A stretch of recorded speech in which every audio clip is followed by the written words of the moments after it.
الشیطان الرجیم بسم اللہ الرحمن الرحیم الف لام میم ذالک الکتاب لا ریب فیہ هدى للمتقین الذین یؤمنون بالغیب وَيُقِيمُونَ الصَّلَاةَ وَمِمَّا رَزَقْنَاهُمْ يُنْفِقُونَ وَالَّذِينَ يُؤْمِنُونَ بِمَا أُنْزِلَ إِلَيْكَ وَمَا أُنْزِلَ مِنْ قَبْلِكَ وَبِالْآخِرَةِ هُمْ يُوقِنُونَ۔ سورہ بقرہ شروع ہے۔ سورہ بقرہ کا مقصد ہے بیان 4 مسائل کا۔ اسباب توحید، اسباب رسالت، جہاد فی سبیل اللہ کا بیان اور انفاق فی سبیل اللہ کا بیان۔ یہ سورت 4 حصوں میں تقسیم بھی ہے۔ پہلا حصہ آیت نمبر 1 سے لے کر آیت نمبر 100 تک ہے، اور اس پہلے حصے میں اسباب توحید کیا جاتا ہے، یعنی اللہ ربی کریم کی یکتائی ذات اور صفات میں ثابت کی جاتی ہے۔ یہ پہلا حصہ پھر مزید 3 بابوں میں تقسیم بھی ہے۔ پہلا باب آیت نمبر 20 تک ہے، اور اس پہلے باب میں 3 فرقوں کا بیان کیا جاتا ہے: مغضوب علیہم، مغضوب علیہم اور ضالین۔ آپ میں سے کسی نے لکھا تھا ولد ضالین، یہ ولد ضالین نہیں ہے، فرقے کا نام ضالین ہے، یعنی گمراہ۔ لفظ ضالین نہ گمراہ، ضالین گمراہ۔ تو اس میں 3 فرقوں کا بیان کیا جاتا ہے: مغضوب علیہم، مغضوب علیہم اور ضالین۔ مومن، کافر اور منافق۔ مومنوں کا بیان پہلی 5 آیتوں میں کیا جاتا ہے، کافروں کا بیان 2 آیتوں میں، اور منافقوں کا بیان 10 آیتوں میں کیا جاتا ہے۔ کل کے سبق میں ہم نے سورہ بقرہ کا خلاصہ ذکر کیا تھا، کافی ڈیٹیل میں تو نہیں تھا، بس جتنا آپ لوگوں کو ضرورت ہے اتنا میں نے ذکر کر دیا تھا، ساتھ ساتھ ہم ذکر کرتے جائیں گے۔ آج کے سبق میں ہم ترجمہ شروع کریں گے، اور جب خلاصہ آپ سیکھ جاؤ، مقصد آپ یاد کر لو، تو ترجمہ آسان ہے۔ ترجمہ تفسیر ہر جگہ اویلیبل ہے، لیکن جو ہمارے درسوں کی خاصیت ہے، یاد رکھیں، تو وہ اس خلاصے پر ہے، وہ مقصد پر ہے، اس طرح آپ کو کسی اور جگہ نہیں ملے گا۔ تو آج کے سبق میں ہم پڑھیں گے الف لام میم۔ پہلی آیت ہے الف لام میم کی۔ الف لام میم اس کے کوئی معنی نہیں ہے۔ یہ حروف قرآن کریم میں اور بھی آتے ہیں جگہ جگہ، کبھی الف لام را، کبھی الف لام میم را، کبھی الف لام میم صاد، کبھی حا میم، کبھی عین سین قاف۔ یہ سارے الفاظ آپ نے پہلے سپارے میں بھی پڑھے ہوں گے، جو بچوں کا قاعدہ ہوتا ہے۔ ان حروف کو حروف مقطعات بولا جاتا ہے، یعنی وہ حروف جو قطعات میں پڑھے جائے، جو جدا جدا کر کے پڑھے جاتے ہیں، ان حروف کو جدا جدا کر کے پڑھا جاتا ہے۔ جیسا الف الگ، لام الگ اور میم الگ۔ اس کو آپ علمہ نہیں پڑھ سکتے، علمہ نہیں پڑھ سکتے، علمہ نہیں پڑھ سکتے، اور باقی بھی جتنے الفاظ ہیں ان کو جدا جدا ادا کرنا ہوتا ہے. ان الفاظ کو حدیث سے بھی ثابت ہے، حضور نبی کریم صلی اللہ علیہ وآلہ وسلم نے فرمایا تھا کہ قرآن کریم کے پڑھنے سے ایک ایک حرف پر 10 نیکیاں ملتی ہے. پھر آپ نے حروف کی وضاحت کے لیے فرمایا کہ حرف کسے بولتے ہیں، تو آپ علیہ الصلوۃ والسلام نے فرمایا جیسا کہ الف حرف، لام حرف، میم حرف. الف لام میم کو آپ نے پڑھا، فرمایا کہ الف حرف، لام حرف، میم حرف. تو ان کو جدا جدا کر کے پڑھا جاتا ہے اور یہ جدا جدا حرف ہیں. اس ایک ایک حرف پر آپ کو 10 نیکیاں ملتی ہے. الف لام میم آپ نے پڑھا تو آپ کو 30 نیکیاں ملتی ہے. اس کی وضاحت تو ہو گئی کہ حروف مقطعات ہے جو جدا جدا کر کے پڑھے جاتے ہیں، اور میں نے کہا کہ ان حروف کے معنی نہیں ہوتے. ان حروف کے معنی کیوں نہیں ہوتے؟ ایک اعتراض ہے. اس پر 2 اعتراضات آتے ہیں. ایک یہ کہ آیا یہ الف لام میم اور اس جیسے اور الفاظ یہ قرآن کریم کے ہیں؟ تو اگر ہم کہتے ہیں کہ ہاں یہ قرآن کریم کے ہی الفاظ ہیں، تو دوسرا اعتراض یہ آتا ہے کہ جب یہ قرآن کریم کے الفاظ ہیں تو پھر اس کے معنی کیوں نہیں ہیں؟ قرآن کو اللہ نے بھیجا رشد و ہدایت کے لیے ہے، تو جب ہمیں اس کے معنی ہی نہیں پتہ چلیں گے تو ہمیں رشد و ہدایت کیسے ملے گی؟ اعتراض آتے ہیں یہ 2. تو پہلا جواب تو ہم نے دے دیا کہ یہ حروف قرآن کریم میں سے ہی ہے. اور دوسرا اعتراض کہ اگر یہ قرآن کریم میں سے ہے یہ حروف، تو پھر اس کے معنی کیوں نہیں ہے؟ قرآن کریم کو تو اللہ نے رشد و ہدایت کے لیے بھیجا، تو جب ہمیں معنی پتہ نہ ہو تو ہم ہدایت کیسے لیں گے؟ تو اس کا جواب اس کے سوال میں ہی چھپا ہوا ہے کہ اس کے معنی نہ ہونا ہی انسان کے لیے رشد و ہدایت ہے. وہ کیسے؟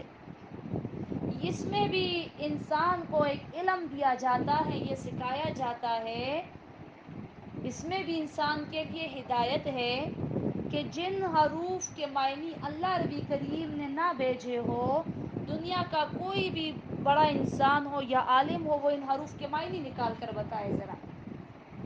یہ بھی ایک علم ہے کہ مطلب انسان تم جتنے بھی بڑے عالم بن جاؤ، تم جتنے بھی بڑے فلاسفر بن جاؤ، لیکن جو علم اللہ نے نازل نہیں کیا، اللہ کے نبی نے نہیں بتایا، تم ان حروف کے معنی بتا ہی نہیں سکتے. جن کے معنی اللہ نے نہیں بھیجے، آپ علیہ الصلوۃ والسلام نے نہیں بتائے، تو وہ معنی تم بھی نہیں بتا سکتے. تو اس کے یہ معنی ہے، مطلب اس کا یہ فائدہ ہے. اس میں بھی انسان کے لیے فائدہ ہے کہ کتنے بھی بڑے عالم بن جاؤ لیکن ہو تم عاجز، تمہارا علم محدود ہے، تمہارا علم اللہ کی طرف سے ہے، تمہیں دیا گیا ہے. نہ تمہارا علم ذاتی ہے اور نہ تمہارا علم لامحدود ہے، تمہیں ذرائع سے علم حاصل ہوتا ہے. اللہ کا علم اللہ کا ذاتی ہے، اللہ کی ذاتی صفت ہے، اور اللہ کا علم لامحدود ہے. ہمارا علم اللہ کے علم کے سامنے کوئی معنی نہیں رکھتے. اس جگہ پر امام بخاری رحمۃ اللہ علیہ موسیٰ علیہ السلام اور حضرت خضر علیہ السلام کے واقعے میں لکھتے ہیں کہ حضرت موسیٰ علیہ السلام اور خضر علیہ السلام ایک دن کشتی میں سوار تھے، کسی دریا میں جا رہے تھے. تو خضر علیہ السلام نے موسیٰ علیہ السلام سے فرمایا کہ ہمارا علم اللہ ربی کریم کے علم کے آگے بہت ہی محدود ہے، بہت ہی کم ہے. اتنے میں ایک چڑیا آ کر کشتی کے کنارے بیٹھتی ہے اور سمندر میں سے پانی کا ایک قطرہ اٹھاتی ہے منہ میں، چونچ میں. تو خضر علیہ السلام نے فرمایا کہ اللہ کا علم ایسا ہے جیسے یہ وسیع واری سمندر جس کی کوئی انتہائی دکھائی نہیں دے رہی، اور اللہ ربی کریم کے علم کے سامنے ہمارا علم، صبر کریے نمبر ملا ذرا، اور اللہ ربی کریم کے علم کے سامنے ہمارا یہ علم، جیسے یہ چڑیا نے اپنی چونچ میں ایک قطرہ پانی اٹھایا، بلکہ اس سے بھی کم ہے، اتنی بھی مناسبت نہیں ہے اللہ اور ہمارے علم کے مابین کہ سمندر اور اس چڑیا کی چونچ میں اٹھائے گئے قطرے جتنی مناسبت بھی نہیں ہے۔ اس میں پھر بھی مناسبت ہوگی کہ اس نے سمندر میں سے قطرہ اٹھایا، لیکن اللہ ربی کریم کا علم وہ بہت وسیع ہے، بہت وسیع ہے، اس کا ہم احاطہ نہیں کر سکتے فانی دماغ سے، فانی آنکھوں سے، فانی دل سے، کہ اللہ کا علم اور اللہ خود کتنے وسیع ہے، اللہ کا رحم کتنا وسیع ہے، اللہ کا علم کتنا وسیع ہے، بہت زیادہ۔ تو الف لام میم کہ ہم انسان جتنے بھی بڑے عالم بن جائے تو اس میں بھی ہمیں یہ علم دیا جاتا ہے، یہ سبق سکھایا جاتا ہے کہ تمہارا علم پھر بھی کم ہے اللہ ربی کریم کے علم کے آگے ہے ہی نہیں۔ اللہ نے جو علم تمہیں نہیں دیا، چلو تم بتا دو اس کا علم، ذرا بتا دو اس کے معنی ذرا۔ اب یہ کہ آیا اس کے معنی اللہ ربی کریم نے کسی کو سکھائے ہیں؟ تو ہاں، حضور نبی کریم صلی اللہ علیہ وآلہ وسلم کو اللہ ربی کریم نے بتائے تھے، لیکن آپ علیہ الصلوۃ والسلام نے معنی آگے نہیں بتائی، آگے آپ بتا ہی نہیں سکتے تھے۔ اسی طرح بعض نیک نیک علماء جن کے دل میں اللہ نے اس کی معنی ڈالی ہے لیکن وہ بھی نہیں بتا سکتے۔ اس کے معنی ایک ایسے معنی ہے نا کہ اگر کسی کے دل میں آ بھی جائے تو وہ منہ سے بول نہیں سکتا۔ جیسے میرے شیخ محترم فرماتے ہیں، میری ثانی محترمہ، اللہ ربی کریم ان کی عمر میں، علم میں خیر اور برکت عطا فرمائے، کہ حضرت شیخ القرآن رحمۃ اللہ علیہ وہ فرماتے ہیں کہ میں نے ایک دفعہ اپنے استاد محترم مولانا حسین علی رحمۃ اللہ علیہ بابچروی سے پوچھا کہ کیا الف لام میم اور ان حروفوں کے معنی اللہ ربی کریم نے اس موجودہ وقت میں دور میں کسی عالم کو بتائی ہوگی؟ مولانا حسین علی رحمۃ اللہ علیہ نے جواب دیا کہ ہاں، کسی عالم کا نام دیا، غالباً مولانا امام شاہ ولی اللہ رحمۃ اللہ علیہ، اسی طرح ایک اور عالم، ان پر اللہ ربی کریم نے اس کے معنی وارد کیے تھے لیکن انہوں نے آگے نہیں بتائے۔ شیخ القرآن رحمۃ اللہ علیہ نے اپنے استاد سے پوچھا کہ میں آپ کا پوچھ رہا ہوں کہ آپ کو اس کے معنی آتے ہیں؟ تو وہ خاموش ہو گئے۔ میں نے پھر پوچھا کہ جی آپ بتائیں نا کہ آپ کو اس کے معنی آتے ہیں؟ مولانا حسین علی رحمۃ اللہ علیہ نے فرمایا کہ ہاں مجھے آتے ہیں۔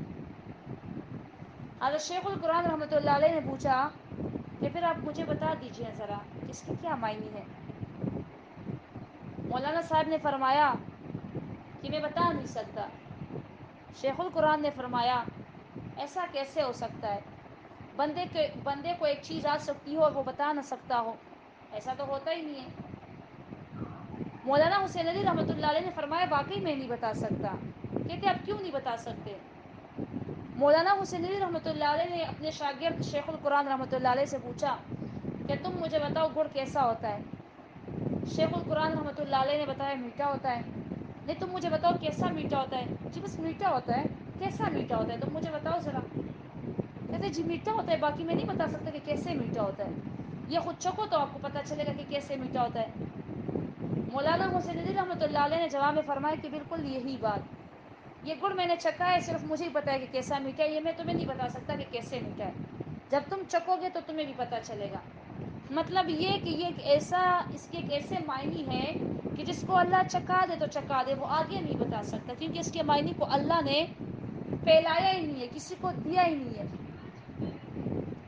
یہ معنی جو ہے تو یہ صرف دلوں پر وارد ہوتے ہیں، بعض خاص اور نیک علماء کے دلوں پر، وہ آگے نہیں بتا سکتے۔ جیسا میں نے مولانا حسین علی رحمۃ اللہ علیہ وابچروی کا بتایا کہ حضرت شیخ القرآن رحمۃ اللہ علیہ نے ان سے پوچھا تو انہوں نے کہا کہ میں نہیں بتا سکتا، جیسے تم نہیں بتا سکتے کہ گڑ کیسا میٹھا ہے، ایسا میں بھی نہیں بتا سکتا کہ اس کے معنی کیسے۔ اور ایسے تجربے ہمیں بھی زندگی میں ہوتے ہیں، معنی سے ہٹ کر کبھی کوئی سوال ہم سے پوچھتا ہے نا، کبھی کبھار اس کے جواب ہمیں آتے ہیں، آپ کو پتہ ہے دماغ میں وہ جواب ہوتا ہے، منہ پہ نہیں آ رہا، سچی واللہ بس دل میں ہے. دیکھے زبان کی نوک پہ آ رہا ہے لیکن آ نہیں رہا کہ کیا ہے وہ. اور اکثر اوقات یہ میرے ساتھ تب ہوتا ہے. اس دن میں اپنی استانی محترمہ کو فرما رہی تھی, سوری میں کہہ رہی تھی, میں کہاں فرما رہی تھی, مطلب وہ پھر فرما رہی تھی جواب میں. تو میں اس دن اپنی استانی محترمہ کو کہہ رہی تھی کہ آپ مجھے خوب ایک بات آتی ہوگی, ایک نام آپ پوچھتی ہے تو مجھے آتا ہوگا وہ نام بھی, ایک نمبر آپ پوچھتی ہے تو وہ بھی مجھے آتا ہے, لیکن جب آپ پوچھتی ہے تب میں بھول جاتی ہوں. مطلب صرف آپ ہی نہیں, بچپن سے میرے ساتھ ایسا معاملہ ہے کہ مجھے زیادہ خوشی سے جو کچھ آ رہا تو میں خوشی سے بھول جاتی ہوں. میں جب پیپر دینے بیٹھتی تھی اور میں کویشچن پیپر دیکھتی تھی, وہ سارا جب مجھے آتا تھا اتنا میں خوش ہوتی تھی کہ میں خوشی سے سارا بھول جاتی تھی. یقین کریں میں بہت خوش ہوتی تھی کہ سارا تو مجھے آتا ہے, بس ابھی میں نے کر لیا. اور جب شروع ہوتی تھی ایسے دماغ اڑا ہوتا تھا میرا. ایسا بندے کے ساتھ ہوتا ہے. تو جب استاد محترمہ کوئی آیت پوچھتی ہے یا کوئی اور کسی عالم کا نام بھول جاتی ہے اور ابھی میرے منہ پہ آتے آتے رہ جاتا ہے, پھر سوچو سوچو نازیہ نکالو دماغ سے, کہاں نکلتا ہے وہ دماغ سے, دماغ میں گھوم رہا ہوتا ہے بس وہ جواب. ہاں پھر آ بھی جاتا ہے لیکن پھر ٹائم گزر چکا ہوتا ہے, یا کبھی اسی وقت آ جاتا ہے یا کبھی استانی بس وہ سوال چھوڑ کے آگے چلی جاتی ہے. مجھے صحیح رونا بھی آ جاتا ہے کہ یہ کیا مجھے آ رہا تھا لیکن میں بتا نہیں سکتی یہ کیسے ہوتا ہے.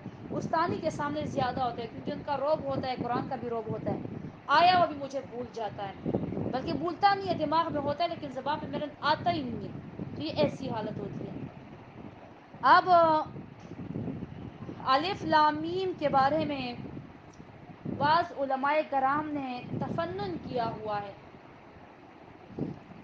تفنن مطلب بطور فن اس کے کچھ معنی جو ہے تو معنی نہیں ہے, لیکن وہ کیا بولتے ہیں جیسے مخفف بتائے ہیں کہ یہ لفظ کس چیز کا مخفف ہے تو وہ بتائے ہیں. معنی اس کے کسی نے نہیں بتایا, نہ کوئی بتا سکتا ہے. تو مختلف علماء اس کے مختلف تفنن کرتے ہیں. جیسا کہ بعض کہتے ہیں کہ اس میں اشارہ ہے قرآن کے سند کی طرف. یہ مخفف ہے اس بات کا, یعنی کوڈ ورڈ ہے ایک طرح کے نا, یہ کہ الف لام میم, الف سے اللہ, لام سے جبرائیل یعنی آخر میں لام آتا ہے, اور میم سے محمد صلی اللہ علیہ وآلہ وسلم یعنی سند کی طرف اشارہ ہے. اللہ نے قرآن جبرائیل امین کو دیا, جبرائیل امین نے محمد علیہ الصلوۃ والسلام کو دیا. یا بعض کہتے ہیں کہ الف سے اللہ, لام سے لطیف اور میم سے مجید. اللہ لطیف مجید, اللہ بارگ بین مجید بزرگی والا ہے. بعض یہ کہتے ہیں. اسی طرح بعضوں نے لکھا ہے کہ الف سے انا, لام سے اللہ, میم سے عالم, انا اللہ عالم, میں اللہ ہوں اور میں اس کے معنی جانتا ہوں. یہ بطور تفنن, اور یہ ذرا ٹھیک بھی ہے. ہم بھی اس کے ساتھ یہی کہیں گے ترجمے میں, ترجمہ تو اس کا اپنا ہے ہی نہیں, لیکن ہم کہیں گے الف لام میم, ان حروف کے معنیوں کو ایک اللہ ہی جانتا ہے. یہ قرآن کریم میں 7 ہے 8 ہے جتنے بھی ہیں, ان میں ان کے معنی کو صرف اللہ جانتا ہے. اب آگے ذالک الکتاب لا ریب فیہ, ذالک الکتاب یہ کامل کتاب ہے, لا ریب فیہ کوئی شک نہیں اس میں. ذالک یہ, الکتاب اگر کسی نے الحمدللہ میرے ساتھ پڑھا ہے تو ان کو پتہ ہے کہ الف لام کس چیز کے لیے آتے ہیں. الحمدللہ میں بھی الف لام داخل ہوئے تھے اور میں نے وہاں پر وضاحت کی تھی کہ الف لام یہ کاملیت کے لیے آتے ہیں, خصوصیت کے لیے آتے ہیں. تو الف لام یہاں پر کمال کے ہیں. جیسے پراپر ناؤن ہوتا ہے اور کامن ناؤن ہوتا ہے. کامن ناؤن کتاب کتاب کتابن, پراپر ناؤن الکتاب. تو الکتاب کوئی خاص کتاب, کون سی کتاب؟ قرآن کریم. اور علماء کرام لکھتے ہیں کہ الف لام یہاں پر کمال کے بھی ہے.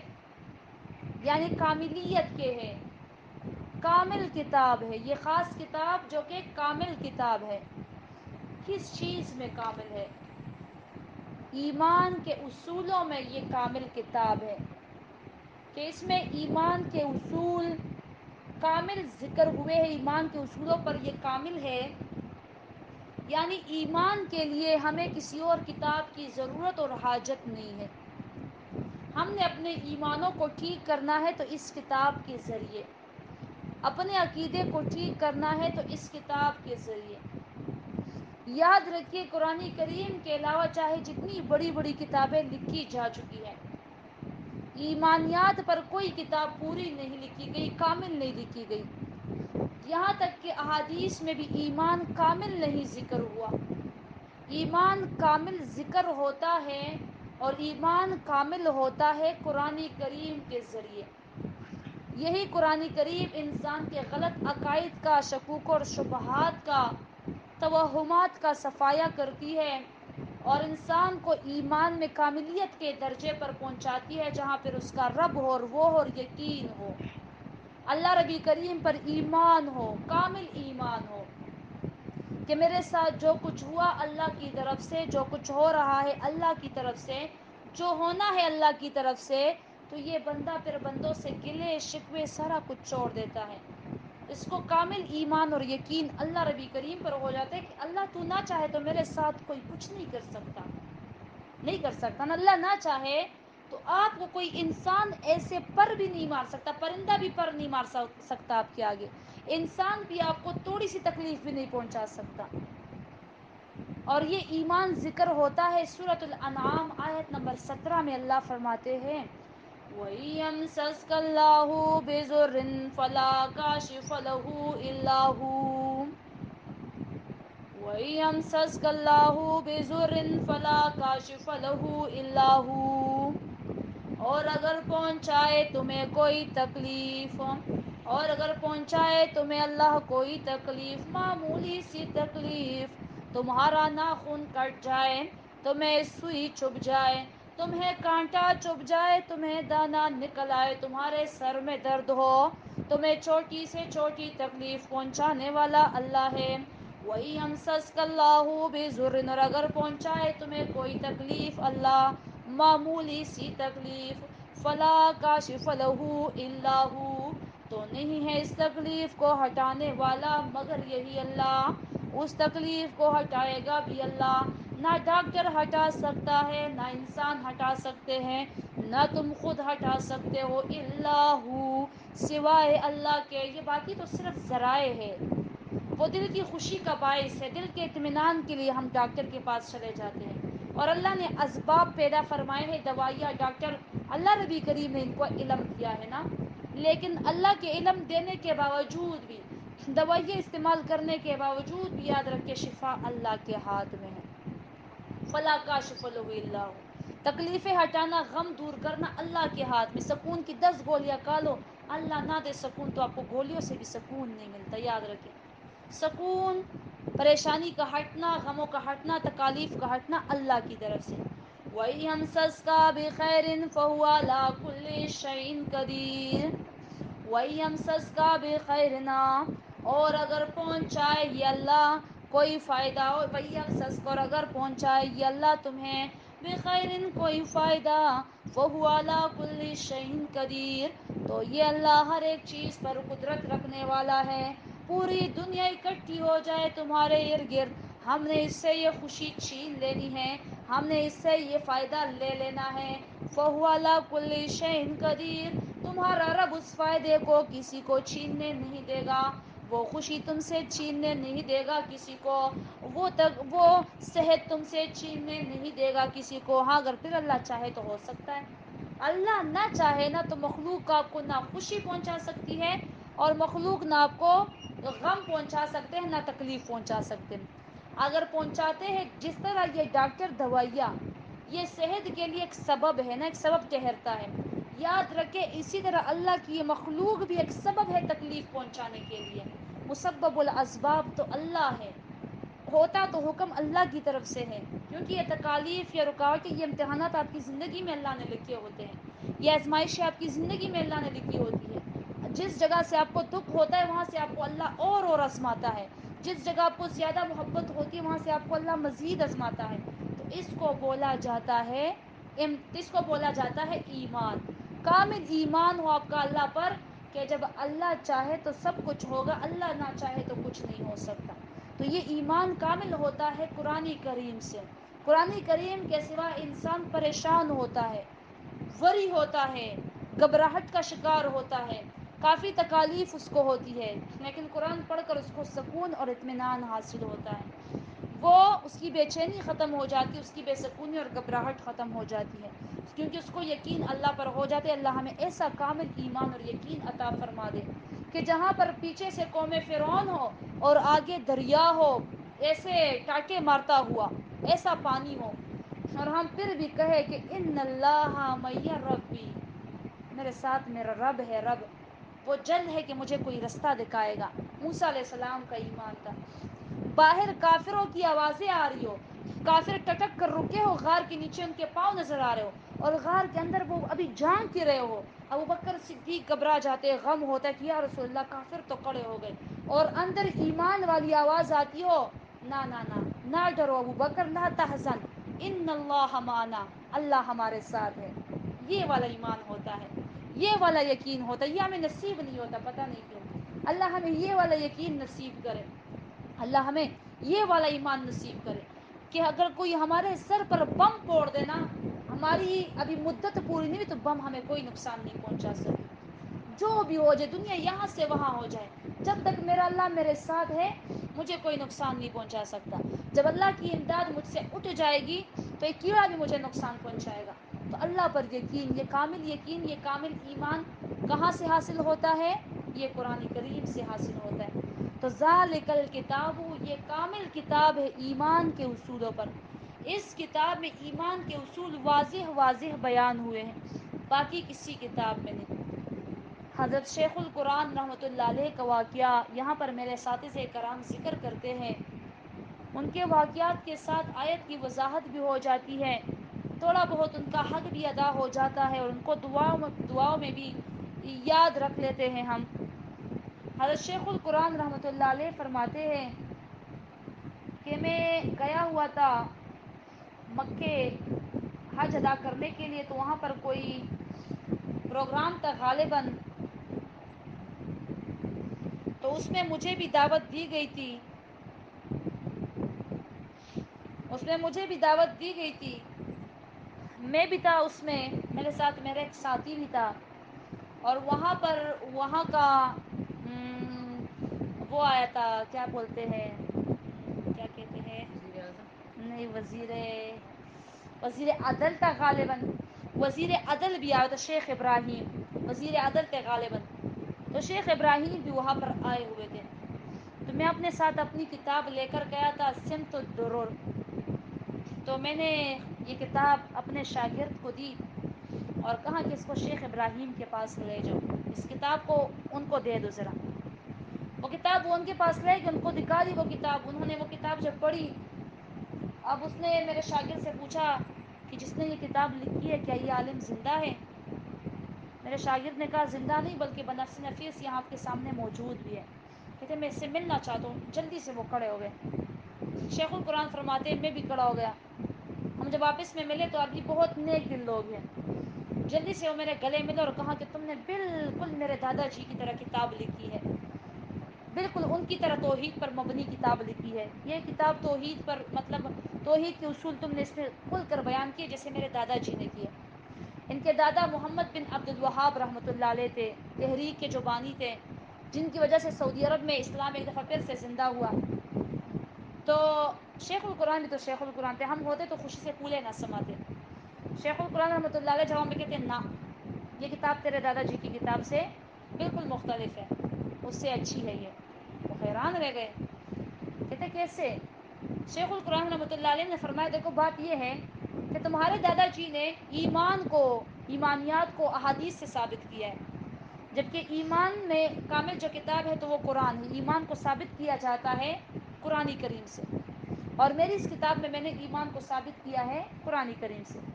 لہٰذا فرق یہ ہے کہ کہ یہ میری کتاب اس سے بڑھ کر ہے، کیونکہ اس میں میں نے ایمان کے اصولوں کو قرآن سے واضح کیا ہے اور تمہارے دادا نے احادیث سے واضح کیا ہے. تو یہ کامل کتاب ہے ایمان کے اصولوں پر.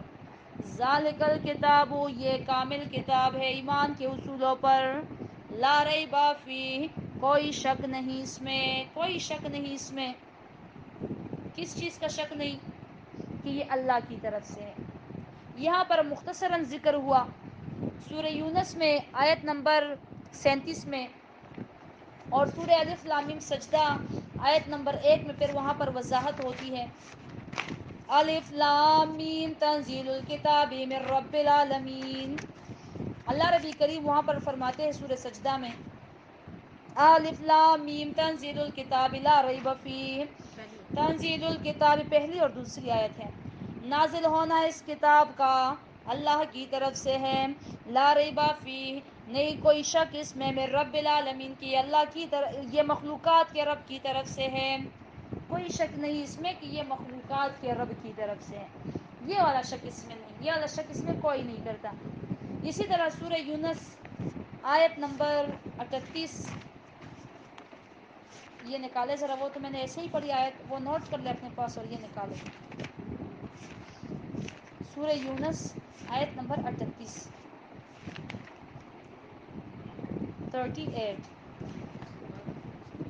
11واں.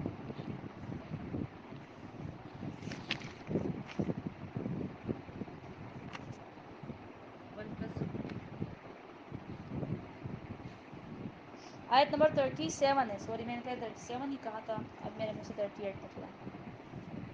وما کان ھذا القرآن، اور نہیں ہے یہ قرآن کریم، ان یفتری من دون اللہ، کہ خود سے بنائی گئی ہو اللہ کے سوا، یہ کتاب خود سے نہیں بنائی گئی. ولکن تصدیق الذی بین یدیہ، لیکن تصدیق کرتی ہے ان کتابوں کی جو اس سے پہلے تھی. وتفصیل الکتاب، اور وضاحت ہے اللہ کے احکاموں کی. لا ریب فیہ، کوئی شک نہیں اس میں، من رب العالمین کہ یہ مخلوقات کے رب کی طرف سے ہے. تو ذالک الکتاب، یہ کامل کتاب ہے ایمان کے اصولوں پر. لا ریب فیہ، کوئی شک نہیں اس میں کہ یہ اللہ کی طرف سے. قرآن کریم کسی جگہ اختصار کر لیتا ہے، باقی جگہ اس کی تفسیر کر لیتا ہے. تو یہاں پر اختصار ہے اور باقی جگہوں میں تفسیر ہے. اسی طرح یہ ابن کثیر رحمۃ اللہ علیہ بھی یہاں پر اپنی تفسیر میں یہی معنی لکھتے ہیں. ابن کثیر رحمۃ اللہ علیہ، لا شک فیہ انہ منزل من عند اللہ. لا شک فیہ، لا ریب فیہ کی معنی کرتے ہیں لا شک فیہ، کوئی شک نہیں اس میں، انہ منزل من عند اللہ، کہ یہ کتاب نازل کی گئی ہے اللہ کی طرف سے، کوئی شک نہیں. ویسے اس پر ایک اعتراض بھی آتا ہے. اللہ فرماتا ہے کوئی شک نہیں، جبکہ یہی صورت آیت نمبر 23 دیکھے ذرا، کافر تو اس میں شک کرتے تھے. تو اس کا بھی ہم جواب دیتے ہیں. آیت نمبر 23، یہی سورہ بقرہ آیت نمبر 23. وَإِن كُنتُمْ فِي رَيْبٍ مِّمَّا نَزَّلْنَا عَلَىٰ عَبْدِنَا فَأْتُوا بِسُورَةٍ، اور اگر ہو تم لوگ شک میں اس کتاب سے جو نازل کی ہم نے اپنے بندے پر، فَأْتُوا بِسُورَةٍ مِّن مِّثْلِهِ، تو لے کر آؤ ایک سورت اسی کی طرح. دلیل میں ان کو تو شک تھا کہ محمد علیہ الصلوۃ والسلام نے خود سے یہ کتاب لکھی ہے، یہ قرآن کریم. تو اللہ نے فرمایا چلو تم لوگ بھی ایسی کوئی کتاب لکھ لو، کوئی سورت لکھ لو، کوئی دلیل لے کر آؤ. وہ کہاں لا سکتے تھے پھر؟ تو کافر تو شک کرتے تھے. تو اصل بات یہ ہے کہ ہاں کافر شک کرتے تھے. لا ریب فیہ، کوئی شک نہیں اس میں، مومنوں کے نزدیک مومن اس میں شک نہیں کرتے. لا ریب فیہ، کوئی شک نہیں اس میں کہ یہ اللہ کی طرف سے ہے مومنوں کے نزدیک. کافر شک کرے تو کرے، لیکن مسلمان مومن اس میں شک نہیں کرتا. بلکہ کافر بھی نہیں کرتے، کافروں کو تو ڈر ہی قرآن کریم سے لگتا ہے. ہاں وہ صرف مسلمانوں کو اپنے دین سے موڑنے کے لیے اور ان کو شکوک اور شبہات میں مبتلا کرنے کے لیے وہ قرآن کریم کی جو ہے تو کبھی بے عزتی کرتے ہیں، کبھی قرآن کریم پر اعتراضات اٹھاتے ہیں، کبھی کیا کرتے کبھی کیا. دل میں وہ بھی خوب خوف زدہ ہے قرآن کریم سے. ان کو بھی یقین ہے کہ یہ کتاب کوئی عام کتاب نہیں، یہ کتاب چیز نیست دیگر است، یہ کتاب کوئی اور ہی چیز ہے. مسلمان اگر اس کتاب کو پڑھ لے تو وہ بدل جائے. مسلمان اگر اس کتاب کو پڑھ لے تو ان میں انقلاب آ جائے. مسلمان اگر اس کتاب کو پڑھ لے تو وہ دنیا کو فتح کر لے. تو وہ اس کتاب سے دور ہٹانے کے لیے مسلمانوں کو طرح طرح کے طریقوں میں اور خرافات میں مصروف رکھتے ہیں. کبھی ان کے لیے کیا ایجاد کرتے ہیں اور کبھی کیا، اور قرآن کو پیچھے سے پیچھے ہٹاتے جا رہے ہیں۔ آج ہماری نوجوان نسل قرآن پڑھتی ہے، قرآن کی تلاوت کرتی ہے نوجوان نسل؟ کیا پتہ رمضان کے رمضان کر لے، بلکہ بعض بدقسمت تو رمضان کے رمضان بھی نہیں کرتے، نماز پڑھ لیتے یا سارا دن نیندوں میں اور خوابوں میں گزارتے ہیں۔ تو کوئی اس قرآن کو اٹھاتے؟ وہ تلاوت میں کہہ رہی ہوں، ترجمہ تفسیر سمجھنا، انقلاب لے کر آنا تو بہت دور کی بات ہے۔ انقلاب تو میں کہتی ہوں کروڑوں میں سے ایک بندہ اٹھتا ہے کہ میں انقلاب لے کر آتا ہوں قرآن کے ذریعے، اور سیکھنا اور تلاوت کرنا 100 میں سے کچھ بندے ہوں گے، اور ترجمہ سیکھنا 1000 میں سے کچھ بندے ہوں گے، پھر اس پر عمل کرنا لاکھوں میں کچھ بندے ہوں گے، اس کو بیان کرنا پھر مزید لاکھوں میں کچھ بندے ہوں گے، اور انقلاب لے کر آنا تو ایک صدی میں ایک عالم ہوتا ہے جو انقلاب لے کر آتا ہے۔ ایک صدی میں اللہ ایک عالم ایسا پیدا کرتا ہے جو انقلاب برپا کرتا ہے صدی میں، وہ تو بہت کم ہوتے ہیں۔ تو قرآن کی وہ تلاوت نہیں کرتے جو پہلا حق ہے قرآن کریم کا، اس پر 10 نیکیاں ملتی ہیں۔ نوجوان نسل قرآن سے اتنا دور ہے، کس نے دور کیا؟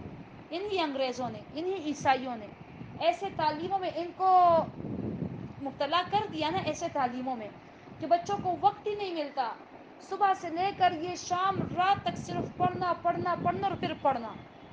میں اس دن بھی کہہ رہی تھی، غالباً میں رات کے درس میں کہہ رہی تھی کہ آپ کا یہ بچہ خدا نخواستہ آج ہی مر جائے، 15 سال کا ہے، 16 سال کے لڑکی ہے لڑکا ہے، آپ ان پر اتنا وہ کرتے ہو، فوکس دیتے ہو کہ بس پڑھو پڑھو پڑھو، پوزیشن لے کر آنی ہے تمہیں، اور پھر یہ مر جائے تو یہ اللہ کو کون سی ڈگری دکھائے گا؟ پشاور ماڈل کی ڈگری دکھائے گا یا پشاور یونیورسٹی کی ڈگری دکھائے گا؟ کون سی ڈگری اللہ کو دکھائے گا؟ کیونکہ یہ 13-14 سال کی لڑکی بالغ ہوئی، اس نے اب تک قرآن کو سیکھا نہیں ہے، قرآن کا ترجمہ سیکھا ہے، ماں باپ کے دن نہ بڑا برڈن آتا ہے بچوں پر، قرآن نہ سیکھو برڈن آتا ہے، تم کوچنگ کلاسز اٹینڈ کر لو، تم نیٹ کے ذریعے یہ والی کلاسیں لے لو، وہ کر لو وہ کر لو، بس صرف تعلیم ہی کرو، قرآن کے آگے ان کو بٹاتے ہی نہیں کہ قرآن کا ترجمہ سیکھے، نہیں، بچوں کے ذہن پر بوجھ پڑتا ہے۔ اکثر ماں یہ کہتی ہے ان کو تھوڑا نیند بھی لینی ہوتی ہے، اور وہ سونا بھی ہوتا ہے، اور یہ بھی کرنا ہوتا ہے وہ بھی کرنا ہوتا ہے، چھوڑو کہ صرف پڑھائی کرے قرآن ہی کرے، تو میں کہتی ہوں یہ آج مر جائے خدا نخواستہ، کیونکہ زندگی موت تو اللہ کے ہاتھ میں، جوان اور بوڑھے پر تو نہیں ہے، تو یہ اللہ کو کون سی ڈگری دکھائیں گے؟ میں نے کہا کون سی؟ ایف ایس سی کی دکھائیں گے، میٹرک کی دکھائیں گے، دیکھیں اللہ میں کتنے اچھے مارکس لے کر آئی ہوں، اللہ وہ دیکھ لے گا، اللہ اس کتاب کے مارکس چاہتا ہے، اس کتاب میں تم نے کتنے مارکس لیے، قرآن کریم کو تم نے کتنا سیکھا، کتنا پڑھا۔ تو پہلے نمبر پر تو یہ تعلیم ہے کہ ہمارے بچوں کو تو تعلیموں میں اتنا وہ کر دیا ہے نا کہ ان کا تعلیم ان کی جو تعلیم ہے نا اپنی، وہ اتنی مشکل نہیں ہے انگریزوں کی، 2 گھنٹے ان کی کلاسز ہوتی ہے، اور ان کے وہ تو ویسے ہی انگریز ہیں، ان کے تو انگریزی پڑھنا ہی کون سا مشکل ہے، نہ تو ان کے یونیفارم ہوتے ہیں، نہ تو ان کا صبح سے لے کر رات تک، یہ جو رات تک ہمارا تعلیمی سلسلہ چلتا ہے، میں تو کہوں رات ہے، رات کے وقت بچے جاتے ہیں صبح بھی اذانوں کے ساتھ ہی، بسیں آنا شروع ہو جاتی 5 بجے 6 بجے، بچوں کو منہ اندھیرے اٹھایا جاتا ہے، اور پھر منہ اندھیرے تیار کیے جاتے ہیں، اور ناشتہ بھی نہیں کرتے، یہ الگ سے ان کے صحتوں کو کتنا نقصان ہوتا ہے انگریزوں کی وجہ سے، صرف ناشتہ وہ الگ سے نہیں کرتے، پھر سارا دن اندر کلاس میں ٹیچروں نے رٹے لگانے، مارتے تو خیر نہیں ہے، غصہ کرنا، مارکس لے کر آنے، ماں باپ کے الگ سے ان پر جو ہے تو اتنا ان کو ٹینس کیا ہوتا ہے کہ تم نے مارکس لینے ہیں، ٹیچرز بھی کہتے ہیں مارکس لینے، اسکول کا نام روشن کرنا ہے، پھر ان بچوں کو وہاں پر 2 بجے تک بٹھایا ہوتے ہیں، پھر جب بسیں نکلتی ہیں پھر پورے ان کے روٹس ہوتے ہیں، گھما پھرا کر بچوں کو یہ 3:30 4 کہیں 4:30 کہیں 2:30 بجے کہیں 3 بجے 3:30 بجے وہ تک کے ہارے گھر آ جاتے ہیں، پھر آتے، پھر انہیں اسکول میں چپسیں وغیرہ کرتی ہے، رستے میں پھر سے چپسیں لے رکھی ہوتی ہے، پھر کہتے ہیں نہیں ماما دل نہیں کرا کھانا کھانے کو، یہ ان کی صحت کو دیکھے کتنا نقصان، پھر وہ کھانا نہیں کھاتے، پھر کہتے ذرا سو جاتے، نماز میں سے رستے نہیں قضا ہو جاتے، خیر ہے کیا وہ بچے پڑھ رہے، نماز قضا بھی ہو گئی تو نماز تو وہ پڑھتے ہی نہیں ہے، نماز قضا ہوئی ہوتی ہے، اور تک کر آتے تو وہ کہاں نماز پڑھ سکتے ہیں قضا نماز، ماں کہتی بیٹا سو جاؤ ذرا، میں اس کو سلا دیتی، پھر شام کو چائے پی، پھر بسکٹ اور چپسیں کھا لی، پھر سے پھر اسٹڈی کے آگے بیٹھنا، پھر نماز پڑھی نہ پڑھی، پھر اس کو مزید پڑھنا رات کو 12-1 بجے تک پڑھنا، پھر سونا، پھر نیند پوری نہیں، صبح منہ اندھیرا پھر اٹھنا اسکول اور کالج کے لیے، پھر اٹھنا، تو پہلے تو اس چیز سے ہمیں انگریزوں نے قرآن سے بالکل دور کر دیا ہے، ہمارے لیے اتنی مشکل کتابیں بیچی کہ اس کو جس نے تھوڑا پہلے تعلیم حاصل کر رکھی وہ اس کی پروننسیشن بھی نہیں کر سکتے، اتنی مشکل تو وہ انگلش ہے، ہمارے زمانے میں تو ایسی انگلش تو ہوتی نہیں تھی، ایسی انگریزی آسان انگریزی ہوتی تھی، ہی شی از اور یہ والی، آج کل تو اتنی مشکل انگلش، اتنی مشکل انگریزی، وہ الگ سے تو بچے کہاں سے پڑھ سکتے ہیں، پھر اس کے برٹے لگوانا، جو تھوڑے جوان نسل ہے تو ان کو ٹک ٹاکوں پر، فیس بکوں پر، ٹویٹر پر، اور یہ گیمز پر، یہ فلاں گیم پب جی اور پتہ نہیں کیا گیم ہے، اس چیز میں وہ مبتلا کر دیا ہے، جو ہے تو وہ جو اور ذرا جوان ہو جاتے تو وہ لڑکی عشق میں پڑ جاتے ہیں، لڑکی کو لڑکی سے، لڑکی کو لڑکے سے عشق ہے، لڑکے کو لڑکی سے عشق ہے، وہ عشق کا کھیل رہے، ساری رات جانو مانو کرتے رہتے ہیں، تو جو تھوڑا بوڑھے ہو جاتے 40 سال سے اوپر ہو جاتے پھر ان کی ہڈیاں اتنا تڑخ تڑخ کی آواز نکلتی ہے کہ پھر ان کو موقع ہی نہیں ملتا کہ وہ نوافل پڑھ سکتے، بیٹھ کر پھر نمازیں پڑھتے، شوگر ہو جاتا ہے، بی پی ہو جاتا ہے، کیا کیا ہو جاتا ہے. تو جب یہ ریٹائر ہو جاتے ہیں تو پھر اللہ اللہ جی شروع کر دیتے ہیں. تو پھر کیا فائدہ جب تم نے جوانی میں اللہ کو وقت نہیں دیا. اللہ کو جوانی کی عبادت پسند یاد رکھے، اور ہم اپنے نوجوانوں کو ضائع کریں کاغذ کی ڈگری کے پیچھے. یہ ڈگری اگر قسمت میں ہے، میں نے کہا نا، یہ ضرور ملے، جس کے پیچھے خوار نہ کرے بچوں کو، ٹینز نہ کرے بچوں کو. آپ کا بچہ جس سبجیکٹ میں اچھا ہے وہ اس میں آگے جائے گا. اللہ اس کو رزق نوکری میں نہیں ہے، یاد رکھے. رزق تعلیم میں نہیں ہے، رزق کاغذ کی ڈگری میں نہیں ہے، اور رزق اللہ کی طرف سے اترتا ہے آسمان سے. ہر کسی کا رزق اللہ نے اس کی پیدائش سے کیا، دنیا کی پیدائش سے 50,000 سال پہلے لکھا ہوا ہے کہ اس بندے کا کتنا رزق ہے. تو بعض نوجوان خودکشی کر لیتے ہیں، ڈگریاں پاڑ دیتے ہیں، نوکری نہیں ملتی، اتنی تعلیم حاصل کر لی، اسپیشلائزیشن کر کے آ گئے، فارن ڈگری لے کر آ گئے، پھر بھی نوکری نہیں مل رہی. اور بعض جو ہے تو ان کو الف بے بھی نہیں ہے، تو ان کی تجارت دیکھ کے دن رات بڑھتے جاتے ہیں. بڑے بڑے بنگلے، بڑے بڑے گھر، بڑے بڑے کارخانے ان کے ہی ہوتے ہیں. تو یہ ہم کیوں خوار کر رہے ہیں؟ دین کو بلا رکھا ہے، قرآن کو بلا رکھا ہے، اور دنیا کے پیچھے لگے ہوئے ہیں. تو انگریز، میں نے کہا، اس کتاب کو بڑی اچھی طرح سے مانتے ہیں. وہ ڈرتے اس کتاب سے ہیں کہ مسلمان نے اگر یہ کتاب پڑھی تو وہ آکسفورڈ کی مزید مہنگی مہنگی اور مشکل مشکل کتابیں بھجواتے ہیں، تاکہ وہ اس چیز میں لگ جائیں فر انگریزی بولنے میں. نہ تو انگریزی سیکھ پاتے ہیں اور اپنی زبان بھی بھول جاتے ہیں. تھوڑی پشتو، تھوڑی اردو، تھوڑی انگریزی مکس کر کے پڑھتے ہیں، پھر بولتے ہیں پھر. لیکن قرآن کریم کو بھی بھول جاتے کہ قرآن کریم کو بھی ہم نے ترجمے کے ساتھ پڑھنا تھا. اخبار کو بغیر سمجھے کوئی نہیں پڑھتا. انگلش نہ آتی ہو تو اخبار کوئی نہیں پڑھتا. قرآن کریم مطلب انگلش کا مطلب نہ آتا ہو تو وہ نہیں پڑھتا کوئی بھی. لیکن قرآن کا مطلب نہ ہے تو خیر ہے، کیا وہ رٹا رٹایا تو پڑھ لیتے، وہ رٹا رٹایا مسلمان نہیں پڑھتے. تو اللہ ربی کریم فرماتے ہیں لا ریب فیہ، کوئی شک نہیں اس میں کہ یہ اللہ کی طرف سے ہے. ھدی للمتقین، ھدی للمتقین. ہدایت میں ہم نے معنی کیے تھے اہدنا الصراط المستقیم میں، کہ ہدایت کے معنی ہر جگہ صرف ہدایت ہی نہیں ہوتے.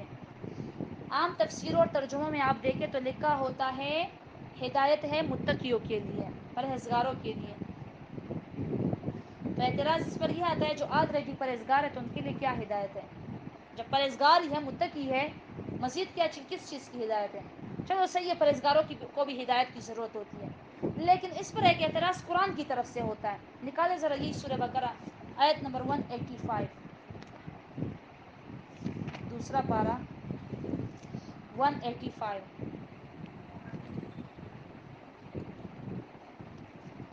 اللہ فرماتے ہیں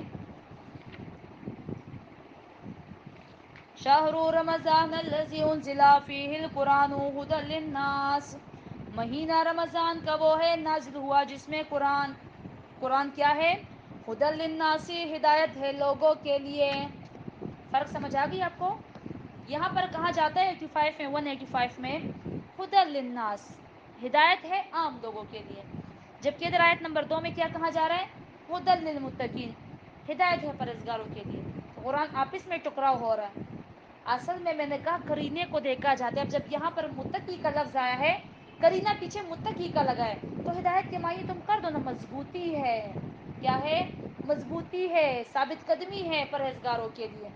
جو آلریڈی پرہیزگار ہیں ان کو ہدایت مل چکی ہے، اب ان کے لیے قرآن کریم ثابت قدمی ہے. قرآن کریم ان کی مضبوطی کا باعث، اور ایسا ہوتا بھی ہے. کبھی کبھار ایک انسان بڑا اچھا اور پکا مسلمان ہوتا ہے اور پرہیزگار ہوتا ہے. وہ صرف اللہ ہی کو پکارتا ہے، شرک نہیں کرتا، جھوٹ نہیں بولتا، غیبت نہیں کرتا، باعمل مسلمان ہوتا ہے، نماز روزہ کوئی چیز اس سے چھوٹتی نہیں ہے، اچھا مسلمان ہوتا ہے. لیکن وہ مضبوط نہیں ہوتا. کیسے بلا؟ وہ ایسے، اگر کسی دن اس سے کوئی غیر مسلم ٹکرا جائے، کوئی سکھ ٹکرا جائے، کوئی عیسائی ٹکرا جائے، اور اس سے کہے کہ بھائی جی، بہن جی، آپ کے قرآن کریم میں فلانی صورت ہے، ذرا مجھے اس کا ترجمہ تو بتا دیجیے. یہ حق بک رہ جائے گا، حق کا بکا رہ جائے گا. دیکھے گا ایسے میں اس کو اب کیسے ترجمہ بتاؤں؟ وہ پوچھے کہ تم لوگ کیوں مسلمان ہو، اسلام کے معنی کیا ہے، اسلام کو مجھے قرآن سے ثابت کر کے بتاؤ ذرا. بتا سکتا ہے؟ نہیں بتا سکتا ہے. تو بڑا اچھا مسلمان، گناہوں سے پرہیز کرتا ہے، نیک کام کرتا ہے، لیکن اس کو اپنے ایمان پر، اپنے اسلام پر کوئی دلیل اس کے پاس نہیں ہے. قرآن اللہ کی کتاب ہے تو مجھے قرآن میں سے کوئی دلیل بتاؤ. یا اسلام جو ہے تو ایک صحیح مذہب ہے، مجھے قرآن میں سے کوئی دلیل بتاؤ. پھر یہ چلتے پھرتے ہیں نا مولویوں کے پیچھے، پھر جو ہے بھاگتے ہیں. مجھے ذرا جلدی سے جواب دے دیجیے، کہ اس کے میں اب کیا بتاؤں ان کو. اعتراض ہوتے رہتے ہیں. اس سے کوئی پوچھتا ہے تم مسلمان ہو، تم کیوں مسلمان ہو، اس کے پاس جواب نہیں ہوتا. تم مجھے بتاؤ تم نماز کیوں پڑھتے ہو، اس کے پاس جواب نہیں ہوتا. تم مجھے بتاؤ یہ کیوں ہوتا ہے. مطلب کافی اعتراض اس طرح ہوتے ہیں جو غیر مسلموں نے مسلمانوں کو پزل کرنے کے لیے سیکھے ہوتے ہیں. غیر مسلم نہ صحیح، مسلمان مشرک صحیح، مسلمانوں میں بھی مشرک ہے نا جن کے عقیدے غلط ہوتے ہیں، وہ اس پر کوئی اعتراض کرے.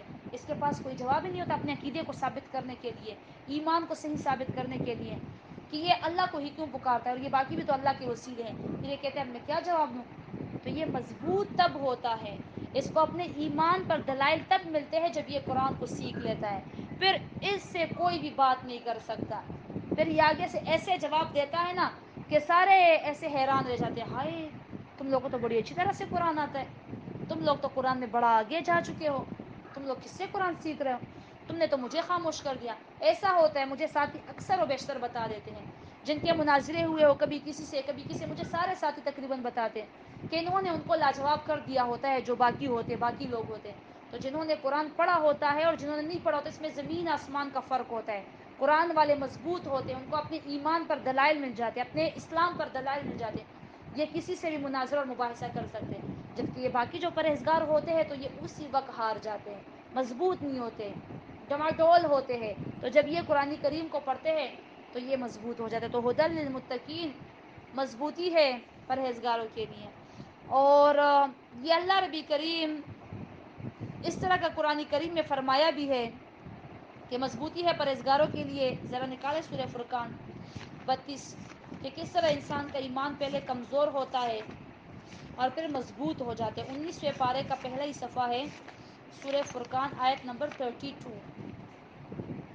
کہ قرآن کریم اللہ نے کیوں نازل کیا، کس لیے پڑھو قرآن کو. جگہ جگہ قرآن کریم میں آتا ہے. یہ ایک آیت میرے ذہن میں آ گئی، باقی بھی ایک آیت ہے اگر اللہ کرے ذہن میں آ جائے.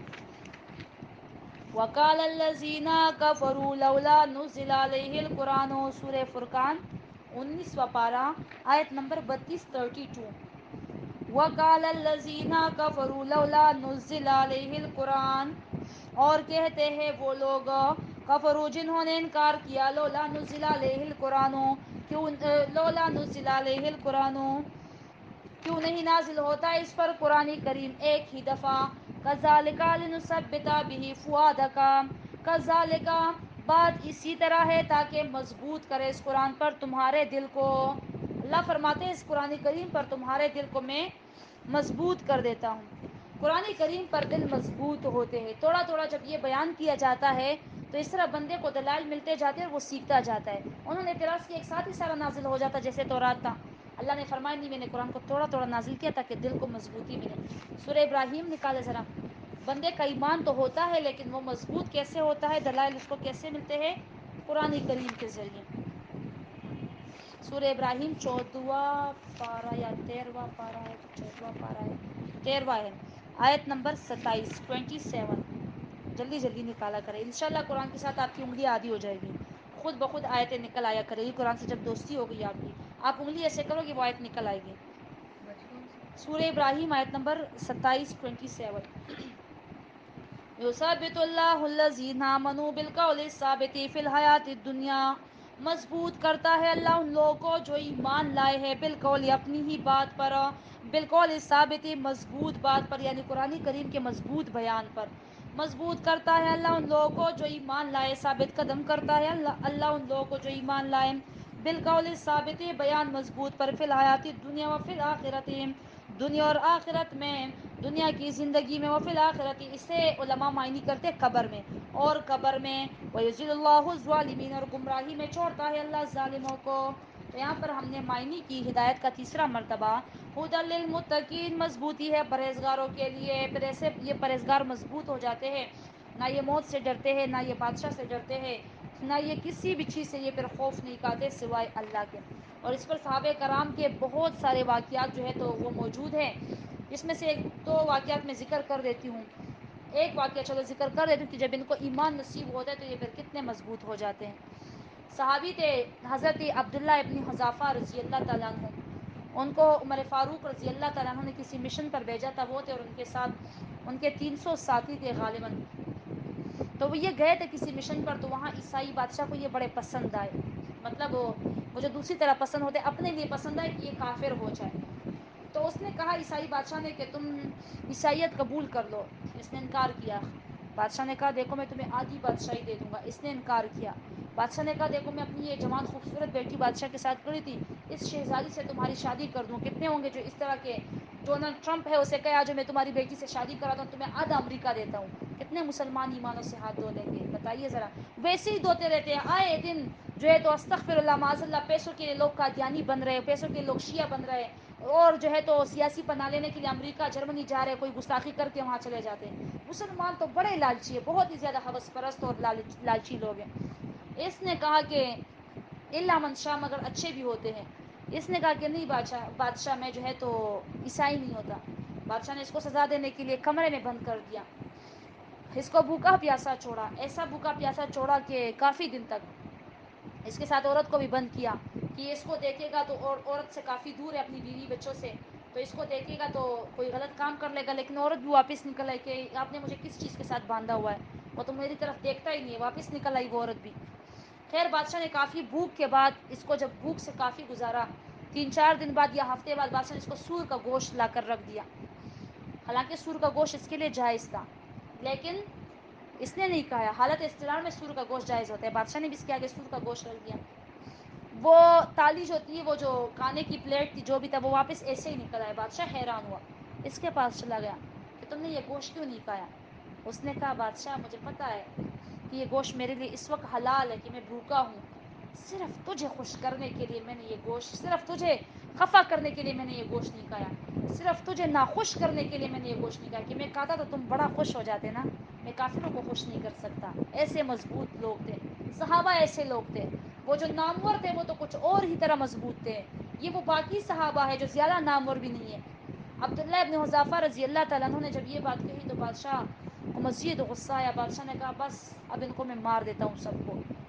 بادشاہ نے سب کو نکالا, ایک بڑی سی کڑاہی منگائی, اس میں تیل کو گرم کیا. جب تیل کو اس پہ گرم کیا, بادشاہ نے اس کے ساتھیوں میں سے عبداللہ بن حذافہ رضی اللہ تعالیٰ عنہ کے ایک ساتھی کو اٹھایا اور اس تیل کے اندر ڈال دیا. چس کی آواز کے ساتھ اس کی ہڈیاں گوشت سارے بکھر گئے. آپ کو پتہ ہے یہ تیل میں کوئی چیز کیسے پکتی ہے. وہ شہید ہو گیا. عبداللہ بن حذافہ رضی اللہ تعالیٰ عنہ رونے لگ گئے. بادشاہ نے جیسے ہی دوسرے ساتھی کو یا اس کو اس میں ڈالنا چاہا, بادشاہ نے کہا صبر کرو, رک جاؤ, یہ رونے لگ گیا ہے, میں پوچھتا ہوں یہ کیوں. بادشاہ نے بلایا تم رو رہے ہو. اس نے کہا جی میں رو رہا ہوں. بادشاہ نے کہا ڈر گئے ہو موت سے. اس نے کہا میں ڈرا تو نہیں موت سے. بادشاہ نے کہا پھر رو کیوں رہے ہو. اس نے کہا میں رو رہا ہوں اس بات پر, میں نے اپنے ساتھی کو دیکھا کتنے مزے سے وہ شہید ہو گئے چس کی آواز کے ساتھ. میں اس وقت یہ سوچ رہا تھا کہ میری ایک ہی زندگی, صرف ایک زندگی, وہ اس تیل میں جا کر چس کی آواز کے ساتھ ختم ہو جائے گی. کاش اللہ میری 100 زندگیاں ہوتی اور یہ بادشاہ مجھے 100 دفعہ اس کڑاہی میں ڈالتا اور میں چس کی آواز کے ساتھ شہید ہوتا. تو مجھے پھر زندہ کرتا, یہ مجھے پھر مارتا, تو پھر زندہ کرتا, یہ مجھے پھر مارتا. تو مجھے افسوس اس بات پر ہوا, رونا اس بات پر آیا کہ میں ایک ہی دفعہ ختم ہو جاؤں گا. کیا میری 100 زندگیاں نہیں ہو سکتی کہ میں 100 دفعہ اللہ کی راہ میں قربان ہو جاؤں. بادشاہ نے یہ سنا تو انتہائی حیران ہو گئے اس کی بہادری کو دیکھ کر اور سن کر. بادشاہ نے کہا لڑکے تم مجھے بڑے پسند آئے ہو اور میں تمہیں اور تمہارے ساتھ سارے ساتھیوں کو چھوڑنا چاہتا ہوں, لیکن اس کے لیے ایک شرط ہے. اس نے کہا کیا شرط ہے. نہیں, بادشاہ نے کہا میں تمہیں چھوڑنا چاہتا ہوں, صرف اس کا بتایا, لیکن اس کے لیے ایک شرط ہے. اس نے کہا کیا شرط ہے. بادشاہ نے کہا تم میرا ماتھا چومو گے. اس نے کہا پھر میری بھی ایک شرط ہے. بادشاہ نے کہا کیا. کہتے میرے ساتھ 300 ساتھیوں کو بھی چھوڑا جائے گا. بادشاہ نے کہا ٹھیک ہے. اس نے جا کر بادشاہ کے ماتھے کو چوما اور 300 ساتھیوں کو اپنے ساتھ لے کر آیا. عمر فاروق رضی اللہ تعالیٰ عنہ کو جب پتہ چلا, انہوں نے کہا چلو اس جوان کے استقبال کے لیے نکلتے ہیں جس نے اپنے 300 ساتھیوں کو چھڑانے کے لیے گندے بادشاہ کے سر کو چوما. سب سے پہلے عبداللہ بن حذافہ کے ماتھے کو میں چوموں گا, پھر باری باری تم سب نے چومنا ہے.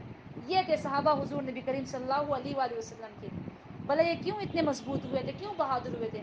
آپ کو پتہ یہ قرآن کریم کی وجہ سے بہادر ہوئے تھے.